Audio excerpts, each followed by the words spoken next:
गोविंद शिल्प घेऊन येत आहे एकूण 80 ट्विन बंगलोचा भव्य दिव्य पंढरपुरातील एकमेव प्रकल्प। आमच्या प्रकल्पाची वैशिष्ट्ये मनाला शांती देणारं महादेवाचं मंदिर, मुख्य रस्ता सुमारे 30 फुटांचा, अंतर्गत रस्ता सुमारे 20 फुटांचा, ग्रामपंचायत योजनेचा प्रत्येक बंगलोजला स्वतंत्र नळ, सांडपाण्याची सुरक्षित विल्हेवाट, सर्व टाइल्स ग्लॉसी आणि नामांकित कंपनीच्या, सर्व स्टेअर, खिडक्या, चौकटी सुपर ब्लॅक ग्रेनाइट, दोन्ही अटॅच बाथरूम पूर्णपणे टाइल्स, पंतप्रधान हर घर नल योजना पूर्णत्वाकडे, bathroom, basin, kitchen, CP fittings हे जगवार कंपनीचे, स्टील वर्क पूर्णपणे जिंदाल कंपनीचे, 1000 लिटर पाण्याची टाकी, 150 लिटर सोलर वॉटर हीटर सोबत वॉटर प्युरिफायर, प्रत्येक बंगलोजला स्वतंत्र पार्किंग, दर्शनीय भाग पूर्णपणे डॅटो टाइल्स, टाटा प्रवेश कंपनीचे आकर्षक भक्कम दरवाजा, फुटी उंचीचे सुरक्षित कंपाऊंड। मग विचार काय करताय? गोविंद शिल्प, पत्ता गट नंबर 95, हॉटेल अंगण शेजारी, टाकळी रोड, पंढरपूर।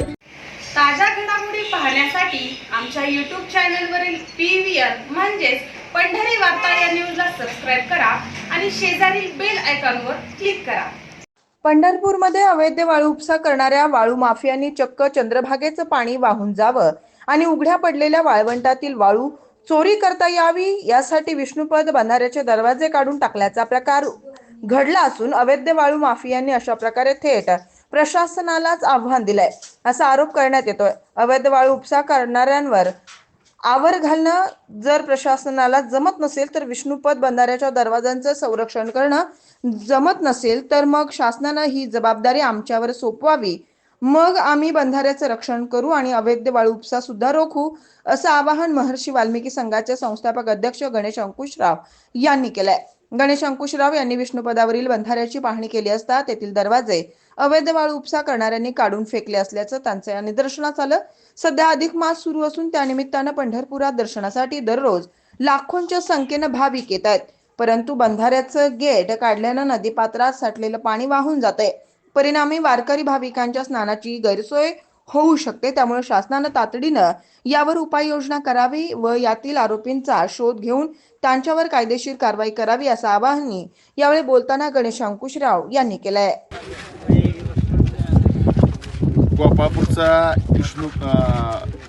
विष्णुपदचा जो बंधारा आहे त्या बंधाऱ्यावर आम्ही सगळे आदिवासी महादेव कोळी बांधव आले आहोत आणि वाळू उपसा करणाऱ्यांनी चंद्रभागेची वाळू रिकामी व्हावी या एकाच उद्देशानं चंद्रभागेच्या या वर गोपाळपुरात असणारा बंधारा त्याचे दरवाजे काढून त्यांनी पाणी पूर्ण खाली गेलेलं आहे आणि आता अधिक मास चालू झालेला आहे। अधिक मासामध्ये या पहिल्या 4-5 दिवसामध्येच कमीत कमी दिवसाला 4 ते 5 लाख भाविक पंढरपूरमध्ये येतात। ह्या अधिक महिन्यामध्ये चंद्रभागा स्नान करणं महत्त्वाचं मानलं जातं आणि आता अशीच परिस्थिती राहिली, शासनानं पूर्ण दुर्लक्ष केलं तर ह्या बंधारा पूर्ण वाहून जाणार आहे आणि येणाऱ्या भाविकांना चंद्रभागेच्या वाळवंटात आंघोळ करायची वेळ येणार आहे। त्यामुळं आम्ही आज सगळे इथं आलो आहे, शासनाला आम्ही दाखवण्यासाठी, शासनाचं लक्ष वेधण्यासाठी आज आम्ही इथं आलो आहे। वरच्या पूर्ण त्या भागातल्या प्लेटा आहेत आणि खालच्या प्लेटा गायब आहेत। रात्री अपरात्री ह्या चंद्रभागेत या तालुक्यात पूर्ण